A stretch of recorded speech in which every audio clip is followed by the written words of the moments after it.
Welcome back. Human rights groups, political parties and public figures have condemned the assault and abduction of Dr. Pedro Obaseki, former managing director of Daar Communications, calling for an urgent police investigation. The incident occurred on Sunday, 28 December 2025, while Dr. Obaseki was playing football at Uwa Primary School in Benin City. He was reportedly attacked and forcibly taken to the Oba of Benin's palace over alleged comments made at a public event in London. In a statement on the 29th of December 2025, Amnesty International Nigeria described the act as barbaric and unlawful, urging the Nigerian Police Force to prosecute those responsible and calling on the palace to denounce the incident. Obaseki later described the experience as traumatic and humiliating, saying he was forcibly abducted. The incident has continued to draw public outrage and demands for accountability. Joining us this morning is the man himself, Dr. Pedro Obaseki. Good morning, and thank you very much for joining us. Good morning. I thank the Lord that I'm alive to do this interview. We're glad to have you. We're really glad to have you. And I must start by saying that we're so sorry to see, what you've had to go through, and I cannot imagine the emotional and mental turmoil that it's, taking on you. But let's first get to hear from you. How are you? I feel a lot better, and with the support of persons and institutions like you, I actually told myself and I told my children that I am going to be the last victim of this kind of elemental brigandage. So I see myself like a carrier. I am a very ardent student of Wole Soyinka, who happened to be my teacher growing up. And in every situation, when change wants to occur, there must be a John the Baptist. So I see myself now as a carrier, someone who has been used as a sacrificial lamb so as to liberate a lot who might have gone through this kind of, I use the word, elemental brigandage. I was not only assaulted, it is a step-by-step situation. I was abducted, kidnapped. I was mentally raped, and I was publicly humiliated. And the bad side of it is that when you commit a crime, then you should wait for the repercussion. But my problem now is, I don't even know what my crime was. Maybe if I did know, it would be easier to bear. But I'm not fazed. I had to navigate that ordeal so that I'm alive, because dead men don't talk, dead men don't grant interviews. But I thank God that I'm alive, and I'm not emotionally beaten, though traumatized, but I am not going to let this lay low so as not to disappoint all those for whom my lashes were taken. So when I look at my back is totally lacerated. I just smile and I say, thank God, although I'm almost 60, I was able, by April I'll be 15. And I thank God. And I want to thank everybody. I want to appeal to my children that this was the sacrifice that everybody had to make. I bore the pain, but the pain was carried for me by everybody. So, and that gives me elemental succor. I am proud that I survived. And having to undergo this 3 days after the birth of Christ was for me an epiphany. I would like us to go back to the day that this unfortunate incident occurred, at the moment where you were accosted at the football pitch. What happened and what was going through your mind in that moment? I was shocked, because if I knew something like this was going to happen, I'm not that stupid. I grew up in Benin. I have always been part and parcel of the landscape. From primary school, apart from sojourns in Warri, where I also grew up. And in the last 10 to 15 years, I've relocated back to Benin after I retired as a managing director with Daar Communications. That was December 2013. I've returned to Benin. I've run to be governor, and I've then gone from broadcasting, prior to that, filmmaking, and being a university lecturer, into farming. So I farm in Benin. I have both a livestock cattle ranch and a rice production setup in Benin. So I play football every Saturday and Sunday with the ex-footballers. I also used to play football as a younger person. So that day was the end of year. And that day, normally every end of year, as the patron of the Uwa All-Stars in Benin and the Edo All-Stars also in Benin, I usually we join to do a Christmas celebration. So that day I brought rice for my brothers, so that everybody goes on with at least 10 kg of rice as part of my communal engagement with my persons. So the first half just ended, and I just went to sit so as to take a glass of water or something. And these persons I have never known before just ran at me, brandishing, opening their brandishing guns and stuff. I was shocked. That is the least I could say. Shocked. And that was how I started. And I'm sure because of the guns they were brandishing, I was told off my feet, dragged back into the football pitch, almost bare-chested. I had to appeal to them. When they told me they'd been sent, it's all about the videos. Those who don't understand that they would be sent to accost me and take me to the palace of the Oba. I have no problem with my palace. I have no problem with the Oba prior to that. And the whole thing turned into something else. So persons were stopped from even stopping them since they were armed and we were just footballers. And I was dragged along the street of people who know Benin, along the street of Ikibisama. I was taken from just beside Oba Primary School, shares the same compound with the St. Joseph Catholic Church, one of the first churches in Benin, and ironically, a piece of land where my great-grandfather had donated to the Catholic Church years ago in the early parts of the last century.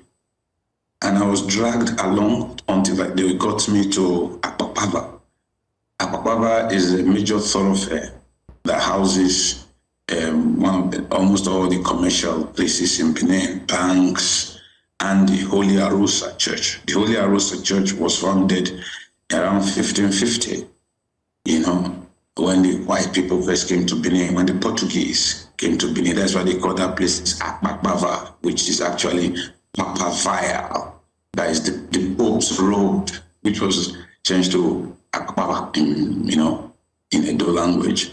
So, and I got there, they stripped me naked. When I say naked, I was wearing a yellow football jersey, and I was stripped there.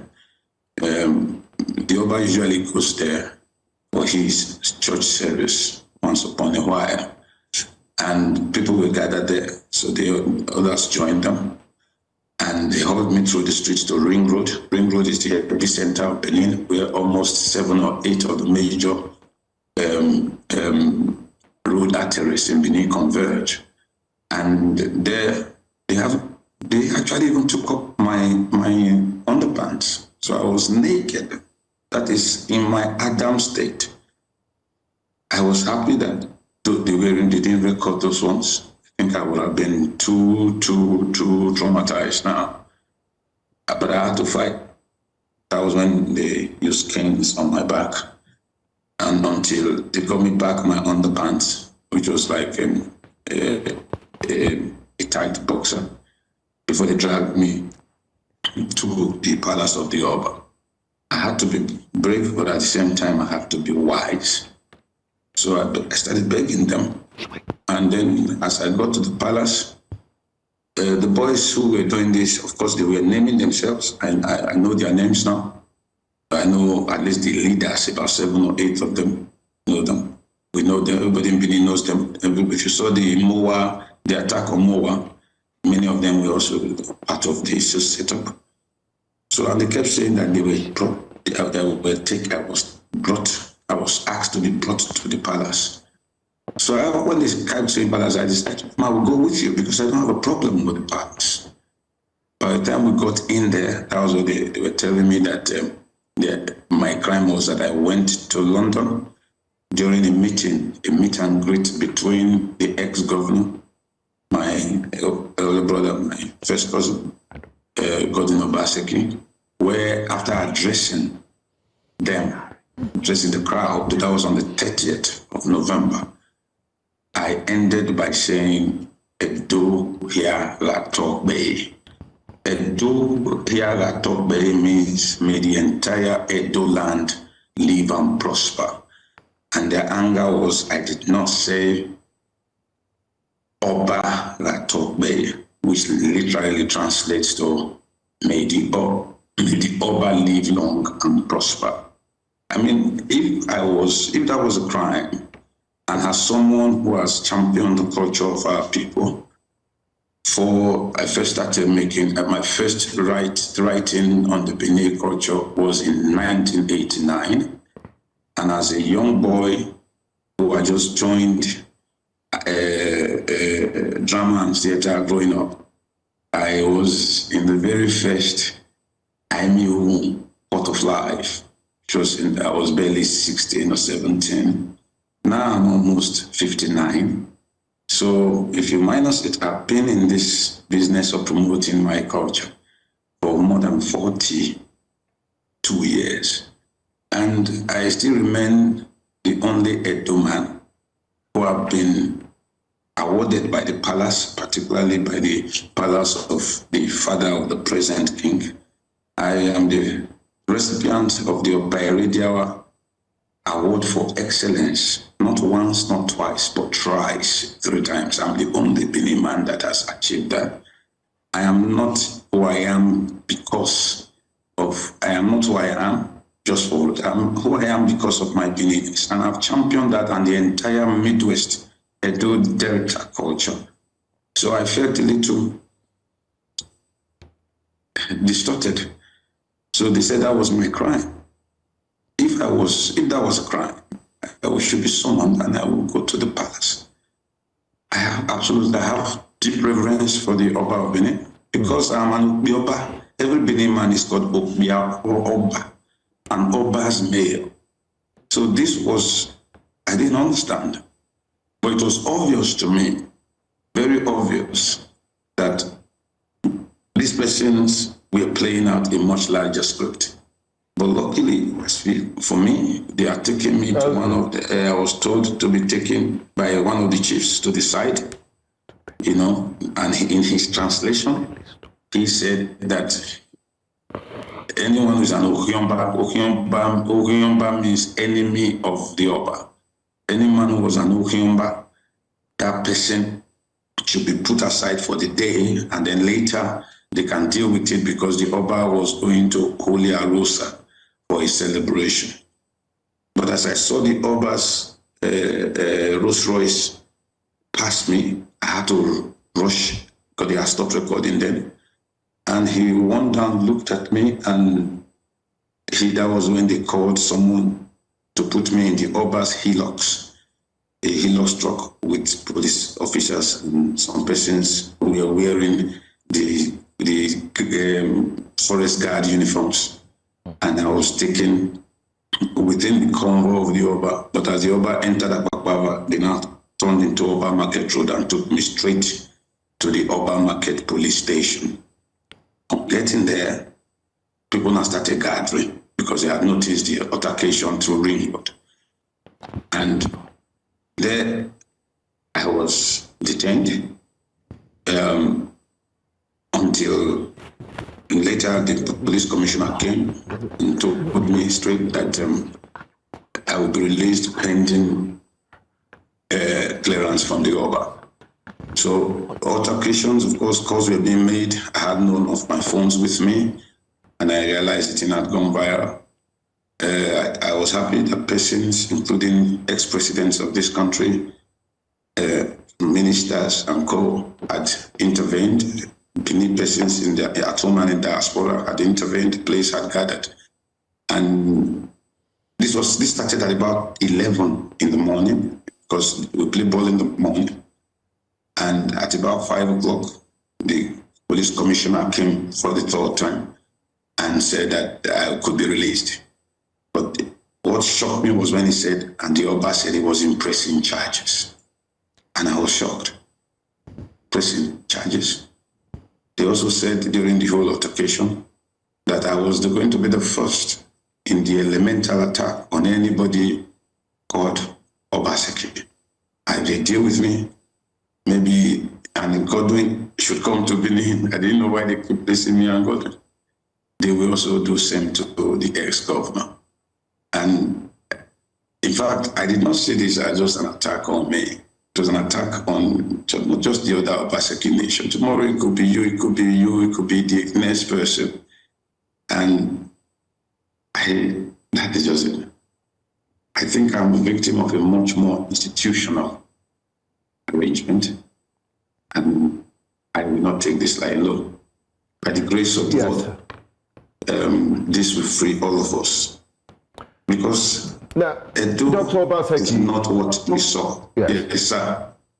Dr. Obaseki, thank you so much. I know it's never easy relieving this, your harrowing experience. Thank you for giving us a full picture of what transpired that day. Very, very sad, and hearts really go out to you.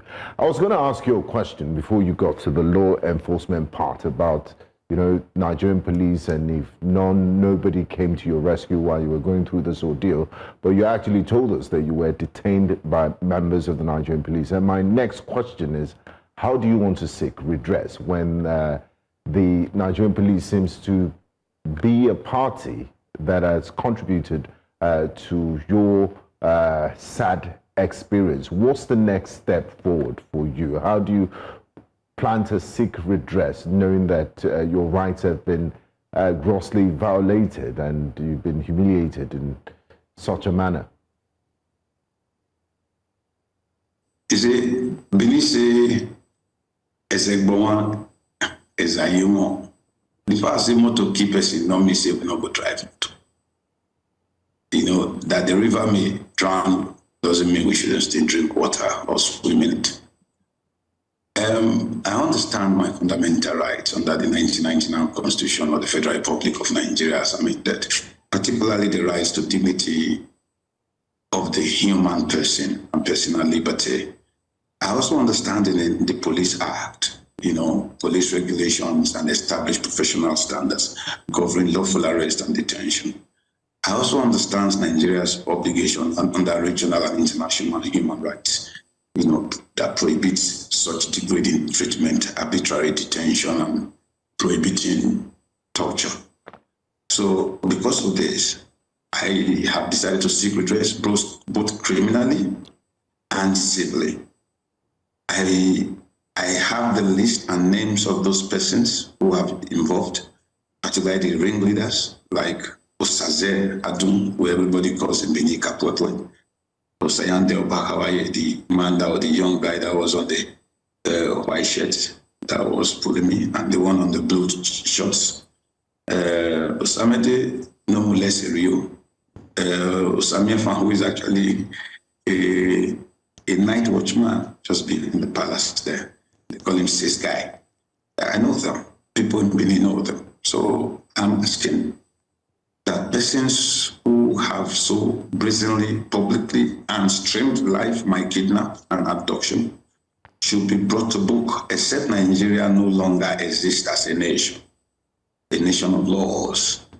I am not going to stop there. I think that I am going to seek an order that there should be an immediate and impartial investigation into the actions of the persons that were involved in my abduction, my assault and detention. I'm going to ask that they determine the role of any of the officers, anybody who were involved in my unlawful detention and in making my release contingent upon a non-state authority. And I will also ask that the issue of appropriate disciplinary and criminal proceedings against all persons if they are found culpable, regardless of status and affiliation. Okay. And I ask that the Nigerian government, the apparatus of state, safeguard my life, liberty, and that of my family in the light of the very explicit threats they made against me during the incident. You see, the videos weren't done by me. The videos were also done by persons sympathetic to me.